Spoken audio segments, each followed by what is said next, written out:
Mackay test শেষ হয়ে গেলেও তার রেশ এখনো শেষ হয়নি।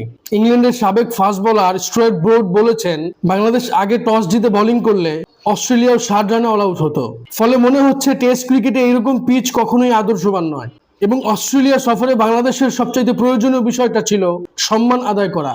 আজ Australian wicket keeper batsman Alex Carey বলেছেন, ভবিষ্যতে আমরা বাংলাদেশের সাথে আরো বেশি টেস্ট ম্যাচ খেলতে চাই।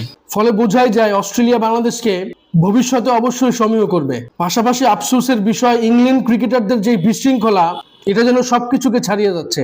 এই তো কিছুদিন আগে নিউজিল্যান্ড সিরিজ চলাকালীন ইংল্যান্ডের ক্যাপ্টেন ও এই প্রজন্মের অন্যতম সেরা অলরাউন্ডার বেন স্টোকস এবং তার সতীর্থ অ্যাটকিনসন নাইট ক্লাব কাণ্ডে এক ম্যাচ নিষিদ্ধ হয়েছেন।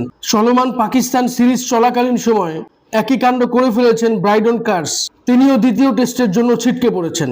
ফলে এই বিষয়গুলো ইংল্যান্ড ক্রিকেটের ভবিষ্যতের জন্য কখনোই আদর্শবান নয়।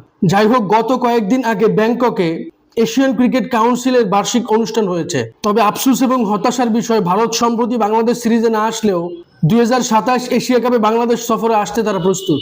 সব মিলিয়ে ক্রিকেটের স্বার্থে ভারতের বাংলাদেশ সফরে আসা উচিত ছিল। এ নিয়ে আপনাদের কোনো মতামত থাকলে অবশ্যই আমার সাথে শেয়ার করবেন। ভিডিওটি ভালো লাগলে লাইক, কমেন্ট, শেয়ার, সাবস্ক্রাইব করবেন। ধন্যবাদ।